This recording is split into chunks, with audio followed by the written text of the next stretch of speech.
This week in news surrounding Israel, here's some wisdom for the Palestinians. Choose life that you may live. Stay tuned, friends, for all the details.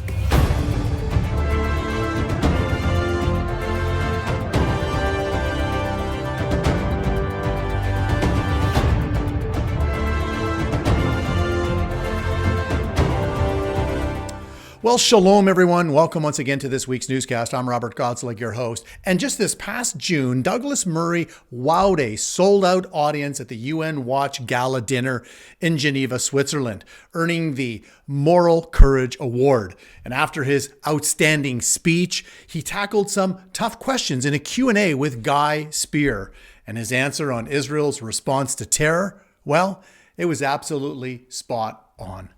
Have a look. There is a challenge which the people who attacked Paris, who have attacked London, who've attacked multiple European cities, who attacked New York, and who attacked Israel always say. They always have some variant of this line: we love death more than you love life.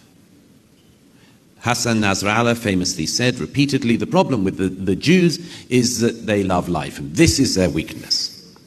And the jihadists always say this about the West as a whole. They say that we're just people who love life.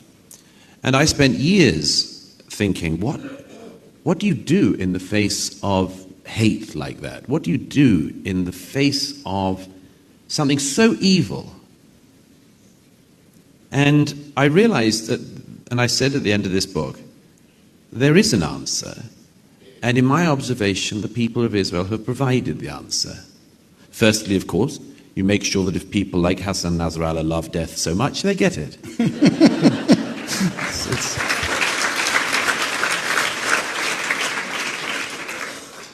But the second thing is perhaps much more important, which is simply to turn around to the death cults, to the people who support the groups like Hamas and so on, and you say, you know what? Fine. We do love life. And it's not our weakness. It is our greatest strength and has been for thousands of years and will be for thousands of years more to come. And that when the people like Hamas and Hezbollah and Islamic Jihad have gone the same way as Pharaoh, the Jewish people will still be there to say, I shall not die, but I shall live.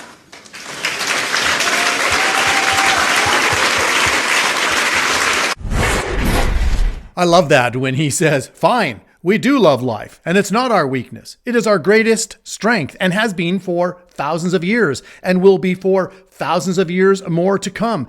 And that when the people like Hamas and Hezbollah and Islamic Jihad have gone the same way as Pharaoh, the Jewish people will still be there to say, I shall not die, but I shall live.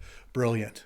You know, Mark Twain also came to a similar conclusion as he famously pondered the enduring resilience of the Jewish people in his 1899 essay concerning the Jews. This is what he wrote. He said, all things are mortal, but the Jew.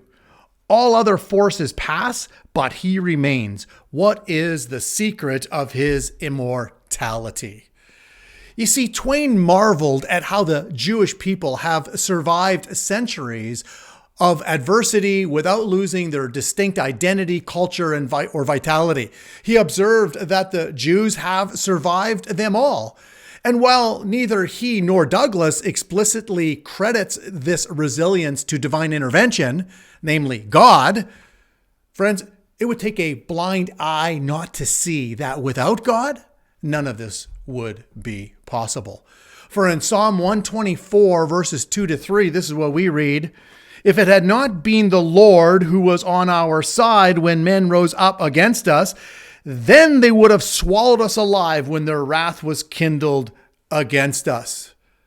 And in Psalm 121, verse 4, God says, behold, he who keeps Israel shall neither slumber nor sleep. So it is the God of this universe that sustains Israel. He has preserved them as a national identity forever. And in fact, it is the nations that ought to tremble, because God also says this, and here's the warning, Jeremiah chapter 30, verse 11, Though I make a full end of all nations where I have scattered you, yet I will not make a complete end of you, but I will correct you in justice and will not let you go altogether unpunished. He's going to discipline his people, Israel. He's not going to let them off the hook for their disobedience. But God is going to bring judgment to the nations, especially those that come against his chosen people. And he says, though I'm going to make a full end of all the nations where I've scattered you, yet I will not make a full end of you. And friends, as I mentioned, it is the nations that ought to tremble, because they are on a collision course with the God of this universe. God is going to judge the nations that come against his chosen people. You can be sure of that. So instead of Israel's enemies saying and boasting that they love death more than life, all with the intent on trying to destroy Israel, that's crazy. Why not choose life? Choose life. Because that's what God said to Israel in Deuteronomy chapter 30, verse 19. This is what he says. He says, I call heaven and earth as witnesses today against you, that I have set before you life and death, blessing and cursing. Therefore, choose life, that both you and your descendants may live. Wow. But for those who choose death, they will indeed get what they wish for one day from the God of this universe, from the God of Israel, and he will bring their judgment, because he will be their judge, and woe unto them. So choose life. And with that, and until next time, thanks for joining us on another episode of In News Surrounding Israel. God bless.